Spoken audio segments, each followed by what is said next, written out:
മഹാഭാരതം 16-ാമത്തെ എപ്പിസോഡിലേക്ക് എല്ലാ ശ്രോതാക്കൾക്കും സ്വാഗതം. ആർ കെ നാരായണൻ്റെ ദ മഹാഭാരത എന്ന പുസ്തകത്തിനെ ആസ്പദമാക്കി നമ്മൾ പറഞ്ഞുകൊണ്ടിരിക്കുന്ന കഥയിൽ 16-ാമത്തെ എപ്പിസോഡാണ് ഇന്ന് നമ്മൾ കേൾക്കാൻ പോകുന്നത്. കഴിഞ്ഞ കഥയിൽ നമ്മൾ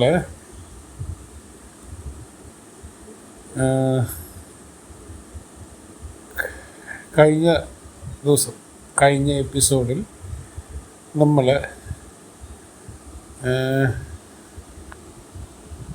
4-ാമത്തെ ചാപ്റ്ററായ ബ്രൈഡ്സ് ഫോർ 5ൻ്റെ 3-ാമത്തെ എപ്പിസോഡാണ് നമ്മൾ കേട്ടത്.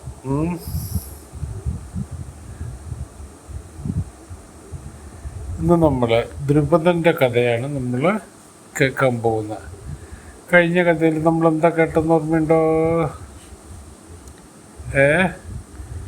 ഭഗാസുരനെ കൊന്നു. അത് കഴിഞ്ഞ കഥയിൽ നമ്മൾ ഭഗാസുരനെ കൊല്ലുന്നത്, ഭീമൻ ഭഗാസുരനെ കൊല്ലുന്നതാണ് കണ്ടത്. നേരത്തെ നമ്മൾ ദ്രുപദൻ്റെ കഥയെക്കുറിച്ചിട്ട് നമ്മളൊരു നേരത്തെ കഴിഞ്ഞ എപ്പിസോഡുകളിൽ നമ്മൾ ചെറുതായിട്ടൊന്ന് നോക്കിയിട്ടുണ്ടായിരുന്നു. ഹസ്തിനപുരത്തിൻ്റെ അടുത്ത് തന്നെ ഒരു പാഞ്ചാല എന്ന് പറഞ്ഞിട്ട് രാജ്യം ഉണ്ടായിരുന്നു. ഈ ശന്തനുവും വംശരും ഒക്കെ കുരുവംശം എന്നാണ് പറയപ്പെടുന്നത്. കുരു ഈ യുദ്ധത്തിൻ്റെ ഇനിയൊരു പേരാണ് കുരുക്ഷേത്ര. മഹാഭാരത യുദ്ധത്തിൻ്റെ ഇനിയൊരു പേരാണ് കുരുക്ഷേത്ര യുദ്ധം. ഇതിൻ്റെ അടുത്ത് തന്നെ പാഞ്ചാല പറഞ്ഞൊരു രാജ്യം ഉണ്ടായിരുന്നു. അവിടുത്തെ രാജാവിൻ്റെ പേരാണ് ദ്രുപദൻ. അപ്പൊ ദ്രുപദൻ എന്ത് ചെയ്ത, പാഞ്ചാല എന്നുള്ള രാജ്യത്തിൽ ദ്രുപദൻ ആണ് അവിടുത്തെ രാജാവ്. അപ്പൊ ദ്രുപദൻ എന്ത് ചെയ്തു, ദ്രുപദന്റെ മകൾക്ക് സ്വയംവരം, നേരത്തെ ഒരു എപ്പിസോഡിൽ സ്വയംവരം എന്താന്ന് പറഞ്ഞു തന്നിട്ടുണ്ടോ? ഓർമ്മയുണ്ടോ? സ്വയംവരം എന്ന് വെച്ച് കഴിഞ്ഞാൽ വലിയ രാജാവിൻ്റെ മക്കളിൽ രാജകുമാരിമാർക്ക് കല്യാണം ആലോചിക്കുമ്പോൾ എന്ത് ചെയ്യുന്നു വെച്ച് കഴിഞ്ഞാൽ അടുത്തുള്ള എല്ലാ രാജ്യങ്ങളിലും എല്ലാവരും ക്ഷണിക്കും. ഏറ്റവും കഴിവുള്ള ആളെ നോക്കിയിട്ട് ഈ പെൺകുട്ടിക്ക്, അതായത് കല്യാണം കഴിക്കാൻ പോണ പെൺകുട്ടിയില്ലേ, പെൺകുട്ടിക്ക് ഏറ്റവും സൗന്ദര്യം, ഏറ്റവും ശക്തിയും ഏറ്റവും കഴിവുള്ള ആളെ നോക്കി കല്യാണം കഴിക്കും. അതാണ് ഏറ്റവും പേര് കേട്ട രാജാക്കന്മാരൊക്കെ വരും. അപ്പോൾ ഒരു രാജ്യമുണ്ട് പാഞ്ചാല. ഇപ്പോൾ ഫോർ എക്സാമ്പിൾ നമ്മൾ ഈ പാഞ്ചാല രാജ്യം എടുത്തു കഴിഞ്ഞാൽ പാഞ്ചാല രാജ്യത്തിൻ്റെ രാജാവാണ് ദ്രുപദൻ. ദ്രുപദൻ എന്ത് ചെയ്തു, അടുത്തുള്ള എല്ലാ ചെറിയ രാജ്യങ്ങളിലും എല്ലാ രാജാക്കന്മാരെയും ക്ഷണിച്ചു. എന്തിനാ ക്ഷണിച്ചേ? ഞാൻ എൻ്റെ മകളുടെ സ്വയംവരം നടത്താൻ പോവാണ്. സ്വയംവരം എന്ന് വെച്ച് കഴിഞ്ഞാൽ എന്താ, മകള് മാലയെടുക്കും. മാലയെടുത്തിട്ട് ഏറ്റവും നല്ല കഴിവുള്ള രാജാവിൻ്റെ കഴുത്തിൽ മാലയിടും. സ്ത്രീകൾക്കൊന്ന് ഭയങ്കര സ്വാതന്ത്ര്യമായിരുന്നേ. എന്ന് വെച്ച് കഴിഞ്ഞാൽ ഏറ്റവും ഇഷ്ടപ്പെട്ട ആളെ സ്ത്രീക്ക് കല്യാണം കഴിക്കാം. ആരെയാണ് ഇഷ്ടപ്പെട്ട അവരെ നോക്കി കല്യാണം കഴിക്കാം. അതിനെയാണ് നമ്മളെ എന്താ പറയുന്നേ, സ്വയംവരം. സ്വയംവരം. അപ്പൊ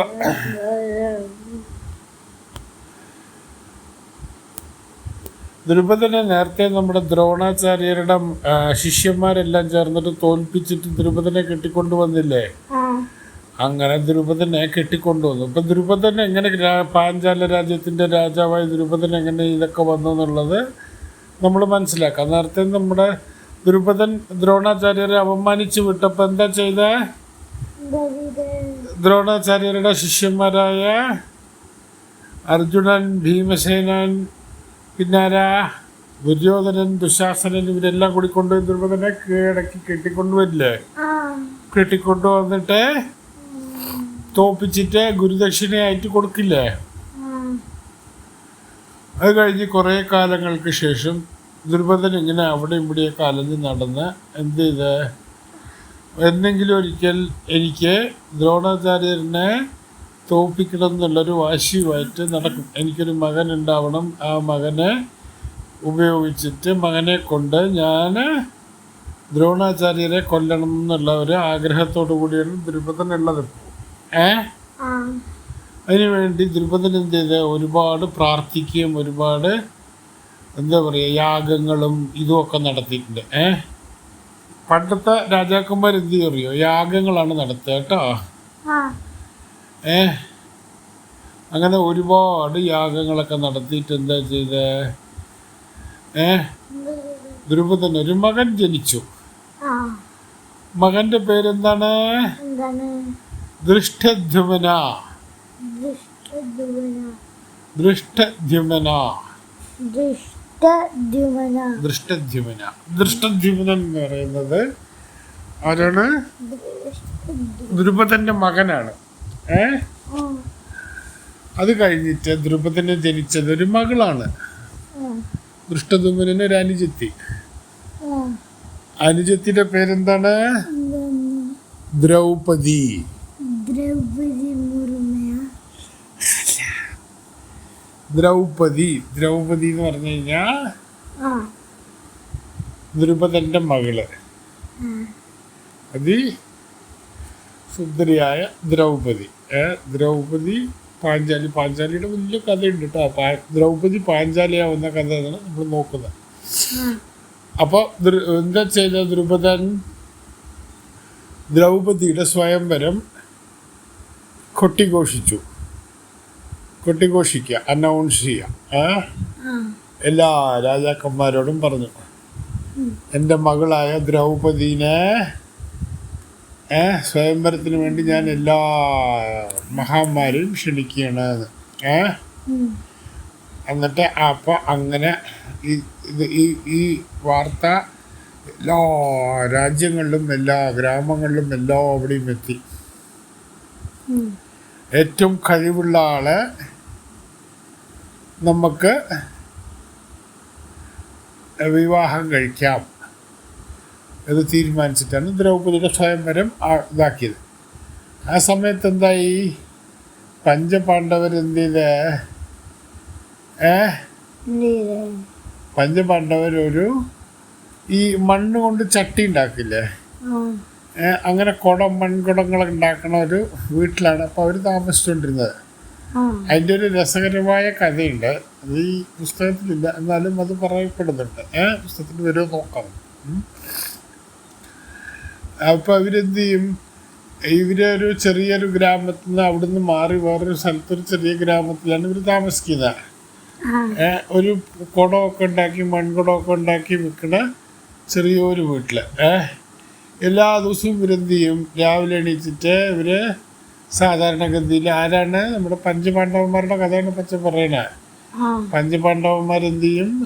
എല്ലാ ദിവസവും അവരെ ജീവിക്കാൻ വേണ്ടിയുള്ള കാര്യങ്ങൾ അന്വേഷിച്ചിട്ട് നടന്നിട്ട് വീട്ടിൽ പോയിട്ട് അവിടെ ഇവിടെയൊക്കെ പോയി, അന്ന് ഭിക്ഷാടനമായിരുന്നല്ലോ, ഓരോ വീട്ടിൽ പോയിട്ട് അവർക്ക് ഭക്ഷണവും മറ്റു സാധനങ്ങളൊക്കെ മേടിച്ചുകൊണ്ട് വരും. ഈ 5 ഏട്ടനും അനുജന്മാരും കുന്തി ദേവിയും കൂടി അതൊക്കെ പങ്കുവെച്ച് ഭക്ഷണം കഴിക്കും.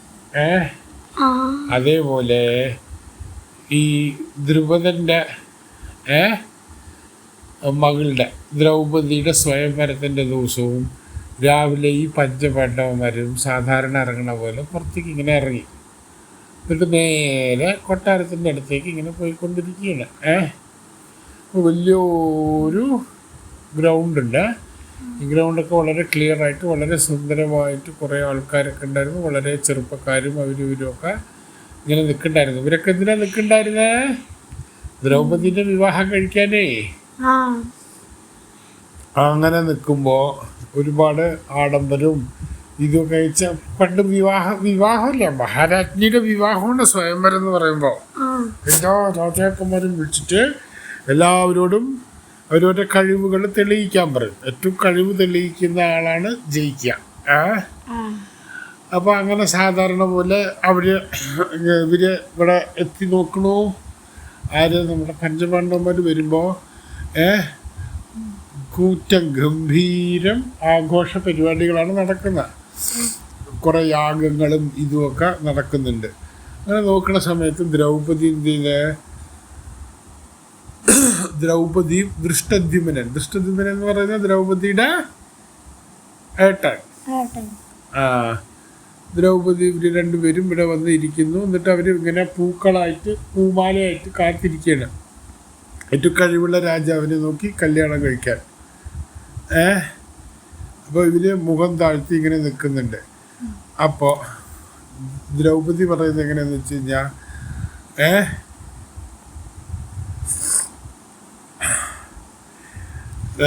ദൃഷ്ടദ്യുമ്നൻ എന്താ അറിയോ പറയാ, ദൃഷ്ടദ്യുമ്നൻ അവിടെ ഉള്ള എല്ലാ രാജാക്കന്മാരും വന്നിട്ടുണ്ട്. അപ്പോൾ ഇവിടെ നമ്മുടെ പഞ്ചപാണ്ഡവന്മാർ വന്നിരിക്കണ്ട, അവർക്ക് അറിയാണ്ട് വന്നതാണ് കേട്ടോ.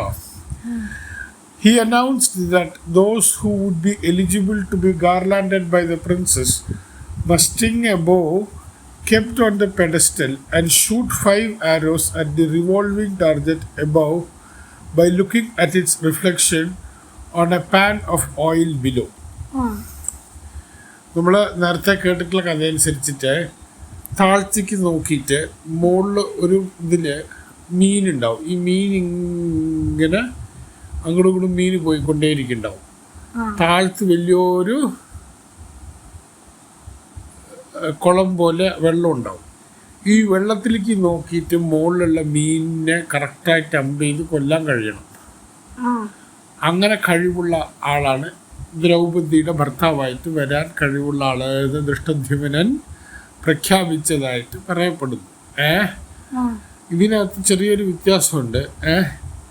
ഒരു അമ്പ് അവിടെ വെച്ചിട്ടുണ്ട്, അതിൽ 5 അമ്പുകൾ ഒരേ സമയത്ത് ഒരേ ടാർഗറ്റിൽ എത്തിയിട്ട് ഇതിലേക്ക് അമ്പ് ചെയ്യാൻ കഴിവുള്ള ആളെയാണ് ദ്രൗപദി വിവാഹം കഴിക്കുക എന്ന് പറയുന്നു.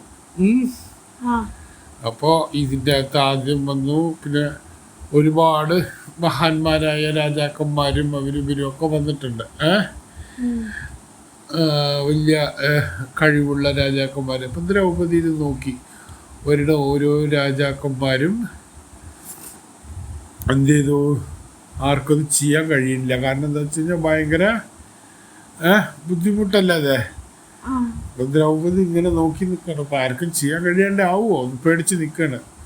അപ്പം ഈ പ്രഖ്യാപിച്ചപ്പോൾ ചുറ്റുവട്ടത്തിലുള്ള എല്ലാ രാജാക്കന്മാരും വന്നല്ലോ. എല്ലാ രാജാക്കന്മാരും വന്നപ്പോൾ ഈ കൗരവന്മാരും വന്നു. കൗരവന്മാരുടെ കൂടെ ആരാ വന്നേ? കർണൻ. കർണൻ കൗരവന്മാരുടെ കൂടെ ഉള്ള ആളല്ലേ? കൗരവന്മാര് വന്നു. കർണനാണ് കൗരവന്മാരുടെ ഏറ്റവും കഴിവുള്ള അമ്പ് ചെയ്യാൻ കഴിവുള്ള ആളാണ് കർണൻ. കൗരവന്മാരുടെ കൂടെ അതായത് ദുര്യോധനും ഇവരുടെ ദുശാസനൻ്റെയും കൂടെ കർണനും വന്നിട്ടുണ്ടായിരുന്നു. ഇവരെല്ലാവരും ഈ പറയുന്ന സ്ഥലത്തില്ല, എവിടെ ഈ അമ്പയുടെ സ്ഥലത്ത് ഇതെല്ലാവരും കൂടിച്ചേർന്നിരിക്കുകയായിരുന്നു. അങ്ങനെ ഓരോരുത്തരായിട്ട് വന്നു. അപ്പോൾ കർണൻ ചെയ്തു കഴിഞ്ഞാൽ കർണൻ ജയിക്കില്ലേ? കർണൻ്റെ അത്രയും കഴിവ് വേറെ ആർക്കും ഇല്ലല്ലോ. കർണൻ വന്നപ്പോൾ കർണൻ ഇത് വളരെ എളുപ്പമായിട്ടുള്ള കാര്യമായിരുന്നു. കർണൻ അത് ചെയ്യുന്നതിന് മുമ്പ് തന്നെ ദ്രൗപദി ഉറക്കെ പറഞ്ഞു, എനിക്ക് കർണനെ കല്യാണം കഴിക്കാൻ താല്പര്യമില്ല. ഞാനിത് വളരെ എളുപ്പം കർണൻ ഇത് ചെയ്തപ്പോൾ കർണനോട് ദ്രൗപദി പറഞ്ഞു, എനിക്ക് കർണനെ വിവാഹം കഴിക്കാൻ താല്പര്യമില്ലാതെ. അപ്പോൾ ദുര്യോധന ദേഷ്യം വന്നു. ദുര്യോധനൻ പറഞ്ഞു, അവൾക്ക് സംസാരിക്കാനുള്ള അവകാശമില്ല. കാരണം എന്താണ്? ഈ പറഞ്ഞ അമ്പ് ഞാൻ കൃത്യമായിട്ട് എഴുതി കഴിഞ്ഞാൽ ആ രാജാവിനെ കല്യാണം കഴിക്കാന്നല്ല പ്രഖ്യാപിച്ചിട്ടില്ല. പിന്നെ എന്തുകൊണ്ട് അവള് കർണൻ അത് ചെയ്തിട്ടും കർണനെ സമ്മതിച്ചിട്ടില്ല എന്ന് പറയും. അപ്പൊ കർണൻ പറയും, ഇല്ല, എനിക്കിനി അവളെ വിവാഹം കഴിക്കണ്ട, സ്വയംവരം ചെയ്യണ്ട, ഞാനല്ല ചെയ്തത്, എനിക്കിനി അവളെ വിവാഹം കഴിക്കണ്ട എന്ന് പറഞ്ഞു. ഇതിൻ്റെയൊക്കെ ഇടയിൽ ഒരു പ്രധാനപ്പെട്ട കഥാപാത്രം മഹാഭാരതത്തിൽ മിണ്ടോണ്ട് ഇത് കണ്ടുകൊണ്ടിരിക്കണ്ടേ. അതാരാ? അർജുനനല്ല, അർജുനന് വരാൻ പോണേ ഉള്ളൂ. അർജുനൻ ഹീറോ അല്ലേ? ഹീറോ അല്ലാതെ ഒരാള്. സൂപ്പർ ഹീറോ ഉണ്ട് അതിനകത്ത്. കൃഷ്ണനാ. അമ്പാടി കൃഷ്ണൻ. Very good. അമ്പാടി കൃഷ്ണൻ. ഇതൊക്കെ കേട്ടോണ്ടിരിക്കണ്ടേ, ഇതൊക്കെ കണ്ടോണ്ടിരിക്കണ്ടേ, വിടാണ്ട് ശാന്തമായിട്ട് കണ്ടോണ്ടിരിക്കണ്ടേ. അമ്പാടി കൃഷ്ണൻ അന്ന് ആരായിരുന്നു? ദ്വാരക എന്ന് പറഞ്ഞ രാജ്യത്തിന്റെ മഹാരാജാവായിരുന്നു. ശ്രീകൃഷ്ണൻ ആരാണറിയോ? മഹാവിഷ്ണു എന്നുള്ള മഹാവിഷ്ണു ദൈവമല്ലേ? മഹാവിഷ്ണുവിന്റെ 8ാമത്തെ അവതാരമാണ്. ഭൂമിയിൽ കഷ്ടപ്പാടും ബുദ്ധിമുട്ടുകളും ഒക്കെ ആൾക്കാരെ ഇതാവുമ്പോൾ ദേവന്മാരൊക്കെ ചെന്നിട്ട് മഹാവിഷ്ണുവിനോട് പറയും, നോക്കൂ, ഇവിടെ നാട്ടിൽ കുറേ ദുഷ്ടന്മാരും ഇവരൊക്കെ ഉണ്ട്, ഇവരെയൊക്കെ നമുക്ക് കൊല്ലണ്ടേ, ഇല്ലെങ്കിൽ സാധാരണ ആൾക്കാർക്ക് ജീവിക്കാൻ ഭയങ്കര ബുദ്ധിമുട്ടല്ലേ എന്ന് പറയും. അപ്പോൾ മഹാവിഷ്ണു ഒരു അവതാരം എടുത്തിട്ട് ഭൂമിയിലേക്ക് ദൈവം വരും. ദൈവം വരുന്നത് എന്തിനറിയോ? ദുഷ്ടന്മാരെയൊക്കെ കൊല്ലാനും നല്ല ആൾക്കാർക്ക് നല്ലത് സംഭവിക്കാനും വേണ്ടിയാണ് ദൈവം വരുന്നത്. അങ്ങനെ മഹാവിഷ്ണുവിനെ നമ്മുടെ ഹിന്ദു സംസ്കാര പ്രകാരം, ഹിന്ദു മിത്തോളജി പ്രകാരം മഹാവിഷ്ണുവിന്റെ 8ാമത്തെ അവതാരമാണ് ശ്രീകൃഷ്ണൻ. മനുഷ്യനായിട്ട് ഭൂമിയിലേക്ക് ജനിച്ചത് എന്തിനാണറിയോ? ഭഗവാൻ തന്നെ പറഞ്ഞ പോലെ നല്ല കാര്യങ്ങളെ സംരക്ഷിക്കാനും ദുഷ്ടന്മാരെ നശിപ്പിക്കാനും ധർമ്മവും സത്യസന്ധവും ഈ ഭൂമിയിൽ ജീവിക്കാൻ വേണ്ടിയും ആണ് ഞാൻ ജനിച്ചിരിക്കുന്നത്. ഭഗവത്ഗീതയിൽ പ്രധാനപ്പെട്ട ഒരു ശ്ലോകങ്ങളിലൊന്നാണ് യഥാ യഥാ ഹി ധർമ്മസ്യ ഗ്ലാനിർഭവതി ഭാരത അഭ്യുത്ഥാനം അധർമ്മസ്യം തദാത്മാനം സൃജാമ്യഹം. എന്ന് വെച്ചാൽ എന്താ അറിയോ? ഭൂമിയിൽ എപ്പോ ധർമ്മം ഇല്ലാതെ ആവുന്നു. ധർമ്മം എന്ന് പറയുന്നത് നമ്മൾ സത്യസന്ധമായിട്ട് ചെയ്യാത്ത കാര്യങ്ങളാണ് ധർമ്മം എന്ന് പറയുന്നത്. ധർമ്മം ഇല്ലാതെ ആവുന്നു. ആ സമയങ്ങളിലൊക്കെ ഞാൻ ഭൂമിയിലേക്ക് അവതാരം എടുത്തിട്ട് താഴേക്ക് വരുന്നതാണ് എന്ന് പറഞ്ഞു. അതാണ് അമ്പാടി കൃഷ്ണൻ. അമ്പാടി കൃഷ്ണന്റെ കഥ പിന്നെ വരണ്ടേ ഉള്ളൂ കേട്ടോ. അപ്പോൾ ബലരാമൻ തൊട്ടടുത്ത്, ബലരാമൻ എന്ന് പറയുന്ന അമ്പാടി കൃഷ്ണന്റെ ഏട്ടനാണ് കേട്ടോ. അമ്പാടി കൃഷ്ണന്റെ ഏട്ടനടുത്ത് തൊട്ടടുത്ത് ബലരാമനും ഉണ്ട്. അപ്പോൾ അമ്പാടി കൃഷ്ണൻ ബലരാമനോട് പറയും, അവിടെ വന്നിരിക്കുന്ന 5 ബ്രാഹ്മണന്മാരെ കണ്ടു ഏട്ടാ, അവരാരാന്നറിയോ? അവര് ബ്രാഹ്മണന്മാരൊന്നുമല്ല, അവര് ക്ഷത്രിയന്മാരാണ്. അവരുടെ അത്രയും കഴിവുള്ള ആരും ഇവിടെ ഇല്ല. അപ്പോ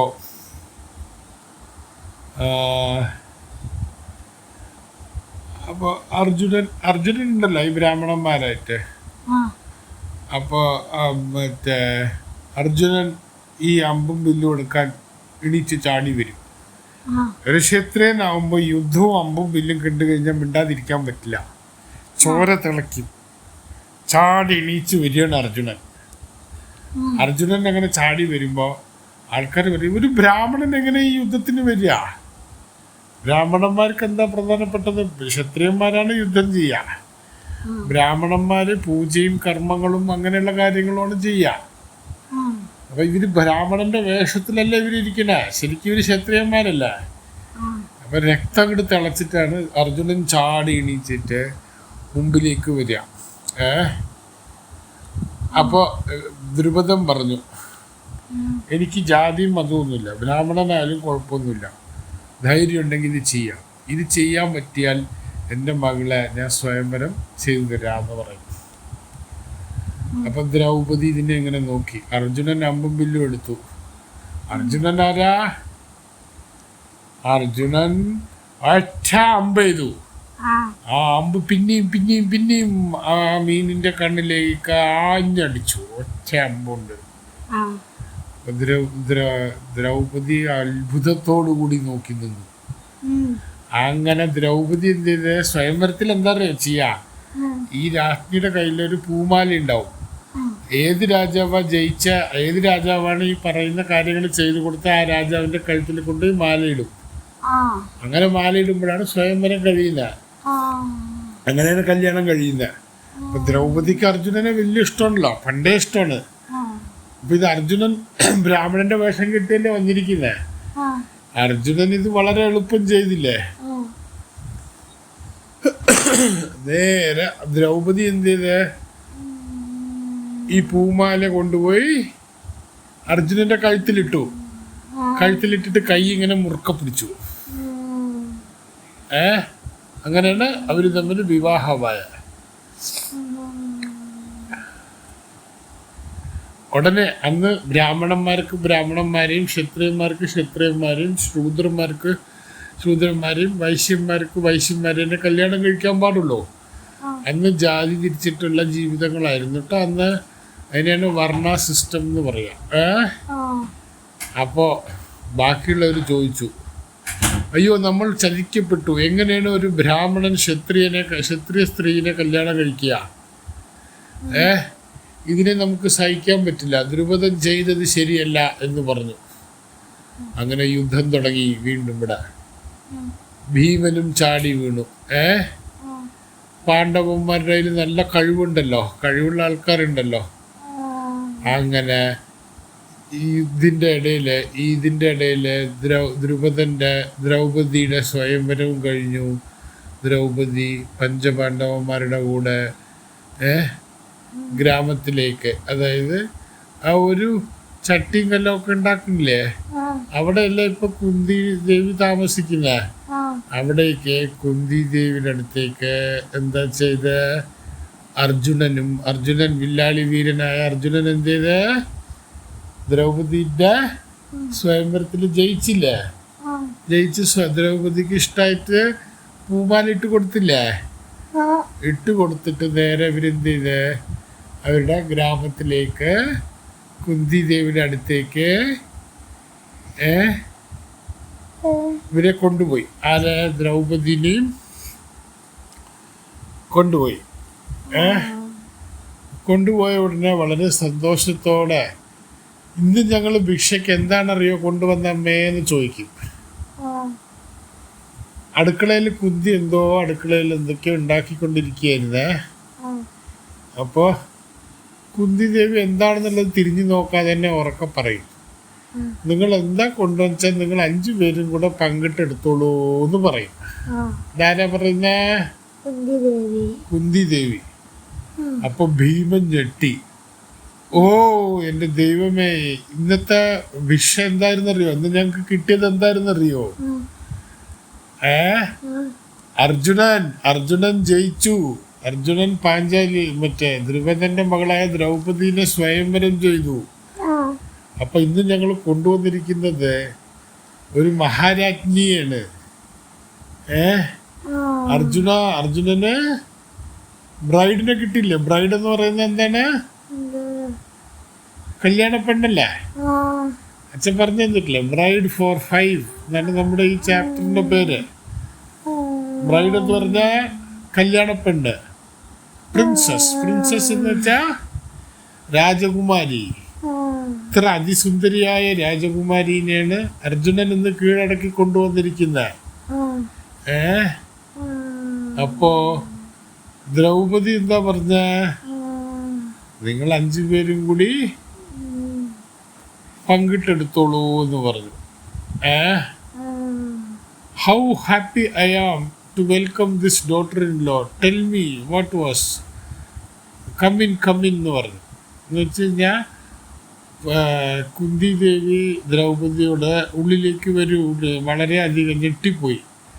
ദ്രൗപദി പ്രതീക്ഷിച്ചില്ല ഈ പറയുന്നവരുടെ ഭിക്ഷയും. ദ്രൗപദി പറഞ്ഞ പോലെ 5 പേരും കൂടി പങ്കിട്ടെടുത്തു എന്ന് പറഞ്ഞതും ഒരു പെൺകുട്ടിയായിരുന്നു എന്നുള്ളത് ദ്രൗപദി പ്രതീക്ഷിച്ചതേ ഇല്ല. അങ്ങോട്ട് ഞെട്ടി. തൻ്റെ മരുമകളാണ്. അപ്പം ആരാണ് ദ്രൗപദി? കുന്തി ദേവിയുടെ ആരാണ്?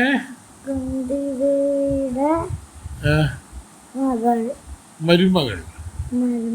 മരുമകൾ എന്ന് പറഞ്ഞാ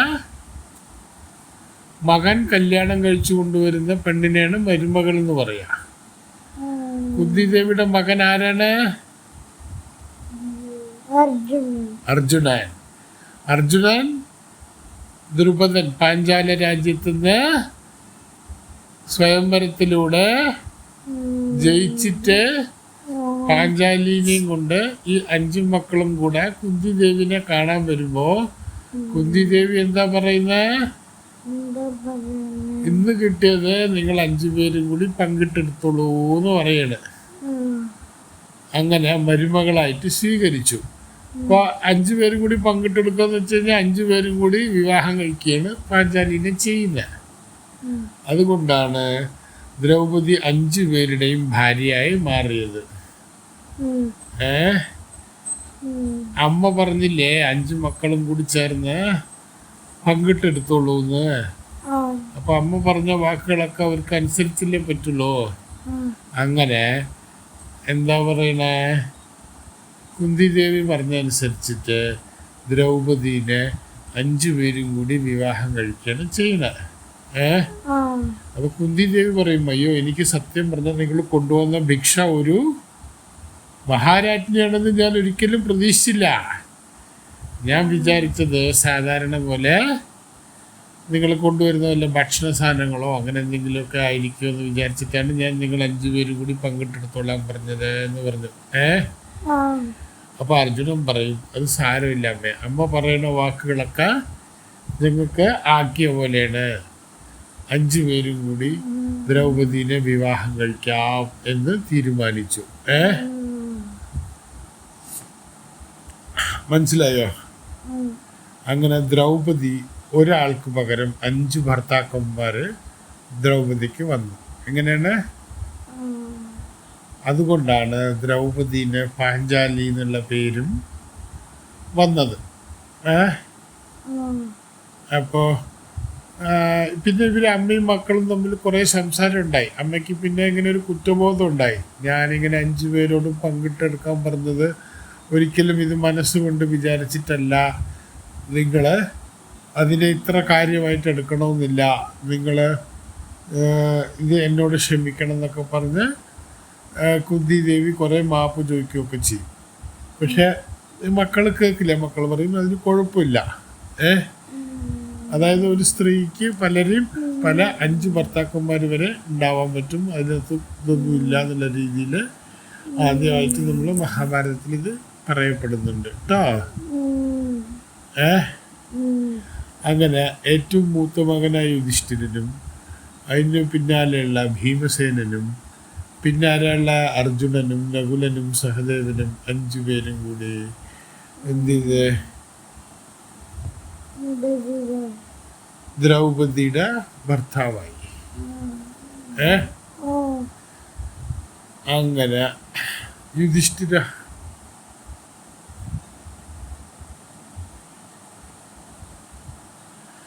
യുധിഷ്ഠിരൻ മൂത്തയാൾ പറഞ്ഞു, പാഞ്ചാലി എന്ന് പറഞ്ഞ അതിസുന്ദരിയായവർ നമ്മൾ 5 പേരുടെയും ഭാര്യയായിട്ട് മാറുന്നു. അങ്ങനെ സ്വയംവരമല്ല കഴിഞ്ഞിട്ടുള്ളൂ, വിവാഹം കഴിഞ്ഞിട്ടില്ലല്ലോ. അപ്പോൾ ദ്രൗപദിയുടെ അച്ഛനാരാണ്? പാഞ്ചാല രാജ്യത്തിൻ്റെ മഹാരാജാവാരാണ്? ദ്രുപദൻ. ദ്രുപദൻ എന്ത് ചെയ്ത എല്ലാ പഞ്ചപാണ്ഡവന്മാരെയും ഇങ്ങോട്ട് വരാൻ പറഞ്ഞു, രാജ്യത്തിലേക്ക് വരാൻ പറഞ്ഞു. വിപുലമായ വിവാഹാഘോഷങ്ങളും കല്യാണവും. നമ്മൾ കല്യാണം കണ്ടിട്ടില്ലേ? അതുപോലെ വലിയ വലിയ രാജാക്കന്മാരുടെ കല്യാണമാണ്. ഇപ്പോൾ എല്ലാ നാട്ടുകാരെയൊക്കെ വിളിച്ച് വലിയ കാര്യമായിട്ട് 5 പേരെയും ദ്രുപദൻ്റെ മകളായ ദ്രൗപദി വിവാഹം കഴിക്കുന്നത് ഗംഭീര ചടങ്ങായി. അങ്ങനെ എല്ലായിടത്തും കൊട്ടിഘോഷിച്ച് എല്ലാവരും വിളിപ്പിച്ചു. അപ്പോൾ എല്ലാവർക്കും ഇപ്പോൾ രാജാവിന് മനസ്സിലായല്ലോ ഇവർ ബ്രാഹ്മണന്മാരല്ല, ഇവർ ക്ഷത്രിയന്മാരാണ് എന്നുള്ളത് മനസ്സിലായല്ലോ. ക്ഷത്രിയന്മാർക്ക് മാത്രമേ ഇത് ചെയ്യാൻ പറ്റുള്ളൂ. അങ്ങനെയുള്ള സമയത്ത് മഹാരാജാവ് ദ്രുപദ രാജാവ് യുധിഷ്ഠിരനോട് ചോദിക്കുകയാണ്, യുധിഷ്ഠിര സത്യം പറയുക, നിങ്ങൾ ആരാണെന്ന്. ആ സമയത്ത് യുധിഷ്ഠിരൻ പറയും, ആരാണ് എന്നുള്ളത് യുധിഷ്ഠിരൻ പറഞ്ഞു കൊടുക്കും. ഞങ്ങളിങ്ങനെ പഞ്ചപാണ്ഡവന്മാരാണ്, ഞങ്ങൾ പാണ്ഡു മഹാരാജാവിൻ്റെ ക്ഷത്രിയരായ മക്കളാണ് എന്ന് പറയും. അപ്പോൾ രാജാവ് പറയും, ഇന്നത്തെ ദിവസം രാജാവായ അർജുനൻ, ഏറ്റവും കഴിവുള്ള അർജുനൻ എൻ്റെ മകളെ വിവാഹം കഴിക്കും. ഇന്നത്തെ ദിവസം നമുക്ക് വലിയൊരു ആഘോഷമാക്കാം. രണ്ട് കുടുംബങ്ങളുടെ ചേരലായിട്ട് ഞങ്ങൾ നിൽക്കും. ഇപ്പോൾ യുധിഷ്ഠിരൻ പറയും, ഞാനാണ് മൂത്ത മകൻ, എനിക്കിതുവരെ വിവാഹം കഴിഞ്ഞിട്ടില്ല, ഞാനാണ് ആദ്യം വിവാഹം കഴിക്കേണ്ടത്, എന്നെ അനുഗ്രഹിച്ചാലും ഞാൻ ആദ്യം വിവാഹം കഴിക്കാമെന്ന് പറയും. അപ്പോൾ ദ്രുപദ രാജാവ് പറയും, അതും ശരിയാണല്ലോ, നിങ്ങൾ പറഞ്ഞതും ശരിയാണ് യുധിഷ്ഠിരൻ. അങ്ങനെ യുധിഷ്ഠിരനാണ് ദ്രൗപദീനെ ഈ പറഞ്ഞ 5 ഭർത്താക്കന്മാരിൽ ആദ്യത്തെ ഭർത്താവായിട്ട് വിവാഹം കഴിക്കുന്നത്. അങ്ങനെയാണ് ദ്രൗപദിയുടെ വിവാഹം തീരുമാനമായതും വിവാഹമായതും സ്വയംവരം കഴിഞ്ഞതും ഒക്കെ. അപ്പോൾ യുധിഷ്ഠിരൻ ദ്രൗപദിയോട് പറയും, ഞങ്ങളിങ്ങനെ 5 പേരില്ലേ, അമ്മ ഇങ്ങനെ പറഞ്ഞ സ്ഥിതിക്ക് ദ്രൗപദി നീ 5 പേര്, ഞങ്ങൾ 5 പേരെയും കൂടി കല്യാണം കഴിക്കണം എന്ന് പറയും. ഞങ്ങൾക്ക് എന്ത് കിട്ടിയിരുന്നെങ്കിലും ഞങ്ങൾ ഈ ഇന്നത്തെ കാലത്ത് ഇപ്പോഴുള്ള സമയത്ത് ഞങ്ങളെല്ലാവരും 5 പേരും കൂടി പങ്കുവെച്ചിട്ടാണ് കഴിച്ചുകൊണ്ടിരുന്നത്. അതുകൊണ്ട് ഇന്നത്തെ വിഷയമായിട്ട് ഞങ്ങളുടെ അമ്മ ഇങ്ങനെ പറഞ്ഞപ്പോൾ ഇത് അമ്മ ഇങ്ങനെ പങ്കിടാൻ പറഞ്ഞപ്പോൾ ഞങ്ങളതിനെ അംഗീകരിച്ചു എന്ന് പറയും. ഇപ്പം ദ്രുപദനോട് പറയും. അപ്പം ദ്രുപദൻ പറയും, ഒരു രാജാവിന് പല ഭാര്യമാരും ഉണ്ടാവാം, പക്ഷെ ആദ്യമായിട്ടാണ് ഒരു രാജ്ഞിക്ക് പല ഭർത്താക്കന്മാരും ഉള്ളതായിട്ട് കേൾക്കുന്നത് എന്ന് പറയും. അത് നടക്കില്ലല്ലോ, അങ്ങനെ ഒരു സമ്പ്രദായം നമ്മുടെ കയ്യിലില്ലല്ലോ എന്ന് പറയും. അപ്പോൾ യുധിഷ്ഠിരൻ പറയും, ഇത് ശരിയാണ്, ഇത് ആദ്യമായിട്ടാണ് നമ്മൾ ചെയ്യുന്നത്, പക്ഷേ ഞങ്ങൾക്ക് ഇങ്ങനെ ഉള്ള ഒരു തീരുമാനത്തിലേക്ക് അമ്മ പറഞ്ഞ ശേഷം ഞങ്ങൾക്ക് ഇതിന് പിന്മാറാൻ വയ്യ. ഞങ്ങൾ ആദ്യമായിട്ട് ഈ പറയുന്ന സമ്പ്രദായം നമുക്ക് ഇവിടുന്ന് വെച്ചിട്ട് ആദ്യമായിട്ട് തുടങ്ങാമെന്ന് പറയും. അങ്ങനെയാണ് അവസാനം ഇവർ തമ്മിൽ സംസാരിച്ച ഉടനെ വ്യാസനെ വിളിച്ചിട്ട് വ്യാസനോട് ചോദിക്കും. അപ്പോൾ ഇത് ദ്രുപദ മഹാരാജാവ് വ്യാസനെ വിളിച്ചിട്ട് സംശയം ചോദിക്കും, ഒരു സ്ത്രീക്ക് 5 പുരുഷനെ വിവാഹം കഴിക്കാൻ പറ്റുമോ ഇല്ലേ എന്ന് ചോദിക്കും. വ്യാസം പറയും, അത് സാധാരണഗതിയിൽ പറ്റില്ല, പക്ഷേ ഇവിടെ അത് പറ്റും എന്ന് പറയും. അങ്ങനെ ദ്രൗപദി പാഞ്ചാലിയായി 5 പഞ്ചപാണ്ഡവന്മാരുടെ ഭാര്യയായി മാറി. ഉറങ്ങിയോ കണ്ണാ? ഉറങ്ങിയിട്ടില്ല. ദ്രൗപദിയുടെ അടുത്ത ജീവിതം നമുക്ക് തുടങ്ങാം ഇന്ന്, അതോ അടുത്ത എപ്പിസോഡിൽ തുടങ്ങിയാൽ മതിയോ? അടുത്ത എപ്പിസോഡിൽ നമ്മൾ ദ്രൗപദിയുടെ ജീവിത രീതിയും 5 ഭർത്താക്കന്മാരുമായിട്ട് എങ്ങനെ ജീവിച്ചു തുടങ്ങുന്നതും ഒക്കെ നമുക്ക് കേൾക്കാം കേട്ടോ.